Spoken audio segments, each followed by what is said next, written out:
नमस्कार।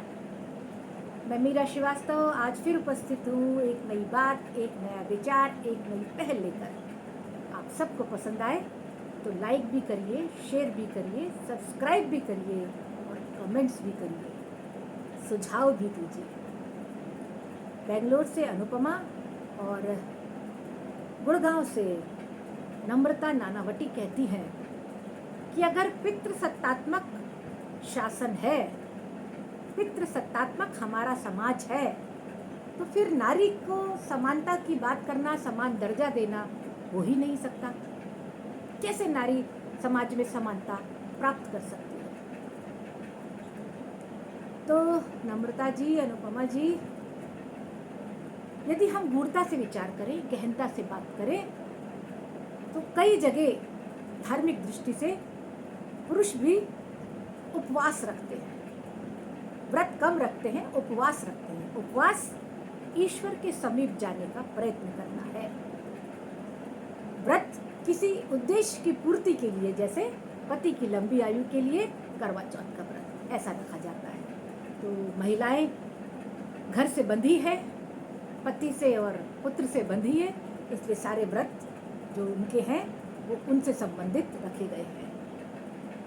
पुरुष को पुरुषार्थ करते हुए ईश्वर के समीप जाना चाहिए, इसलिए उपवास रखे जाते हैं।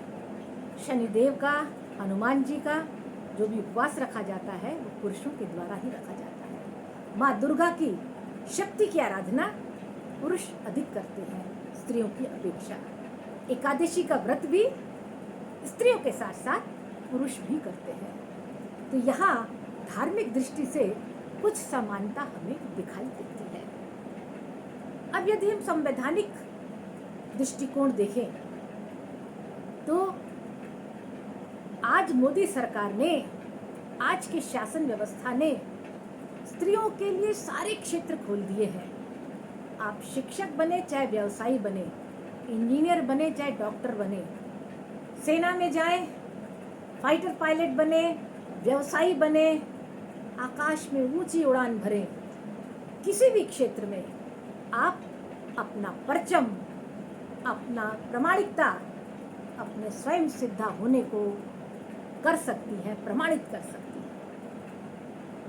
ये हमारा संवैधानिक हमें दिया हुआ उपहार है। संविधान के द्वारा हमको दी गए अधिकार हैं, शक्तियां हैं।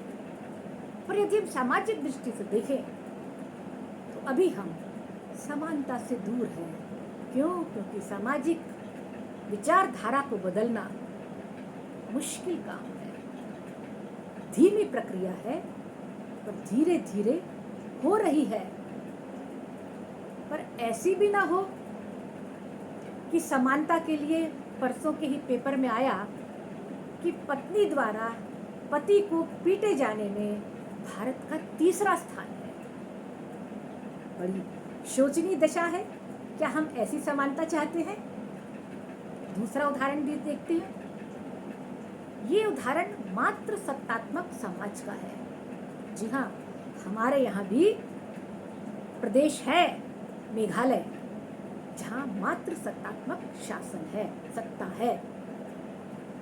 मेघालय, आसाम के कुछ पहाड़ी क्षेत्र, बांग्लादेश के कुछ क्षेत्र, बंगाल के कुछ क्षेत्र, विशेषकर जनजातियों के क्षेत्र में मात्र सत्तात्मक सत्ता चलती है। वहाँ माँ घर की मुखिया है, पिता नहीं। माँ के नाम से वंश चलता है। लड़का विदा होकर लड़की के घर आकर रहता है। और देखिए, उन्होंने अपने शासन को प्रभावी बनाने के लिए, समानता लाने के लिए क्या किया? एक विशेषाधिकार है स्त्री को, वो है बच्चे को जन्म देना, गर्भ धारण करना। अब बच्चे को पैदा करने में माता और पिता दोनों का बराबरी की हिस्सेदारी है। अब उस मात्रात्मक समाज में, उस जनजाति में, ये जाति है खासी जनजाति। यहाँ पर सहकष्टी नियम कौवेद सिस्टम लागू है। ये क्या है? जब स्त्री बच्चे को देने को, जब प्रसव का समय आता है, बच्चा पैदा करने का समय आता है, उस समय उस समाज की बुजुर्ग स्त्रियां उस गर्भ धारण वाली स्त्री को लेकर एक कमरे में जाती हैं। उसी कमरे से सटा हुआ एक और कमरा होता है। उस कमरे में पति को लेकर कुछ बुजुर्ग स्त्रियां लेकर जाती हैं और कमरा बंद कर देती हैं। इस कमरे में स्त्री प्रसव की पीड़ा से चिल्लाती है। उस कमरे में बुजुर्ग स्त्रियां छड़ी से उसको मारती हैं और चिल्लाने को कहती हैं कि जैसे तुम्हारी पत्नी चिल्ला रही है वैसे ही चिल्लाओ। जैसे जैसे वो चिल्लाती है वैसे वैसे पुरुष को चिल्लाना पड़ता है। उनका ये मानना है कि बच्चे के पैदा होने में माता पिता का बराबर का जवाबदेही है, बराबर का जो साझेदारी है, उससे बच्चा पैदा होता है। तो स्त्री क्यों केवल प्रसव पीड़ा ले? इसलिए जैसे जैसे स्त्री को पीड़ा होती है उसी प्रकार से पुरुष को भी चिल्लाना होता है, पति को भी चिल्लाना होता है। इसे कहते हैं सहकष्टी नियम, कौवेद सिस्टम। क्या हम अपने समाज में, सभ्य समाज में, शिक्षित होते समाज में इस प्रकार की समानता चाहते हैं? नहीं चाहेंगे। कोई भी सभ्य समाज इस प्रकार के सिस्टम को अपनाना नहीं चाहेगा। आज जरूरत है, सबसे बड़ी जरूरत है कि समानता की दृष्टि से हम कहें कि कहा जाता है, और ये है भी, कि स्त्रियां शारीरिक रूप से कमजोर होती हैं। तो अनेकों शारीरिक प्रशिक्षण के द्वारा अपनी शारीरिक शक्ति को मजबूत कीजिए, मजबूत बनिए और समानता की दिशा में एक कदम, एक सीढ़ी आगे बढ़ाइए।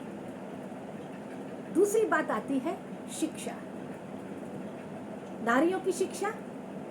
हमारे देश में अभी पूरी जनसंख्या भी 100% जनसंख्या तक नहीं पहुंची है, 100% शिक्षा तक नहीं पहुंची है। ऐसे में नारी शिक्षा में ये प्रतिशत अभी कम है। तो यदि हम समानता चाहते हैं तो सरकार गांव-गांव तक शैक्षणिक संस्थाएं खोल रही है। जागिए, पुरुष वर्ग जागिए, अपनी बेटियों को, अपनी बहनों को, स्त्रियां खुद भी, लड़कियां खुद भी शिक्षा की ओर कदम बढ़ाएं।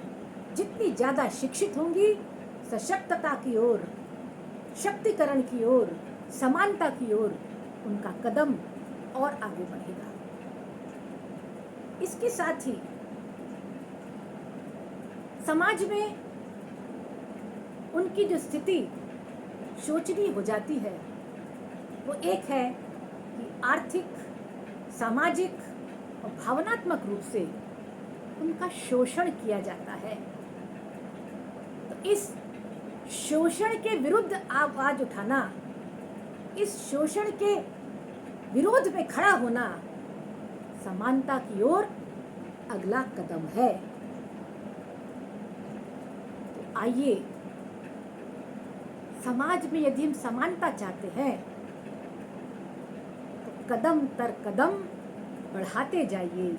शारीरिक रूप से सक्षम होइए, भावनात्मक रूप से सक्षम होइए, आर्थिक रूप से मजबूती पाइए, शिक्षा ग्रहण कीजिए। और यदि कहीं कुछ कमी है, कहीं कुछ शोषण है, कार्य क्षेत्र में, घरेलू हिंसा के क्षेत्र में, घर में यदि आपके विरुद्ध कोई शोषण, यौन शोषण होता है तो अपनी आवाज बुलंदी से विरोध में खड़ा करिए। ये समानता की ओर आपका अगला कदम होगा, अगली सीढ़ी होगी। कदम दर कदम बढ़ाते जाइए, अपनी शक्तिशाली होने को करते जाइए। महिला सशक्तिकरण की दृष्टि में, पुरुष के समान होने की दृष्टि में आप बढ़ते जाएंगे। और आपके पास तो विशेषाधिकार भी है गर्भ धारण का। फिर किस चीज की देर है? मेरा सभी से निवेदन है, पुरुष वर्ग से निवेदन है कि वो पति अपनी पत्नियों को प्यार दें, सम्मान दें, उसकी इच्छा का सम्मान करें, उसके निर्णय का भी सम्मान करें। पिता अपनी बेटी को बेटों के समान शिक्षा का अवसर दें।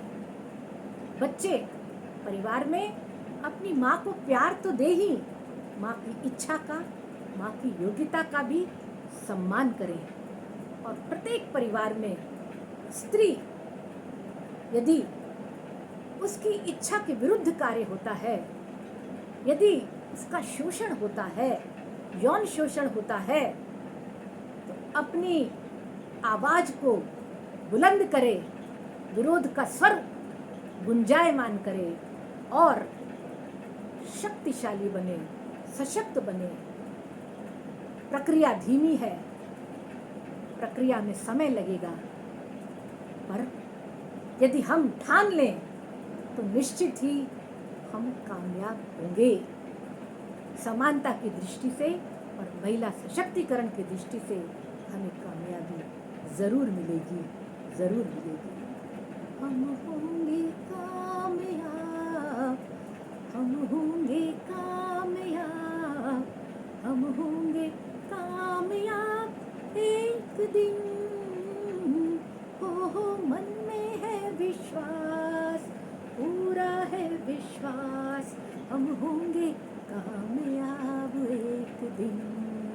इसी विश्वास के साथ, इसी आशा के साथ फिर मिलती हूँ।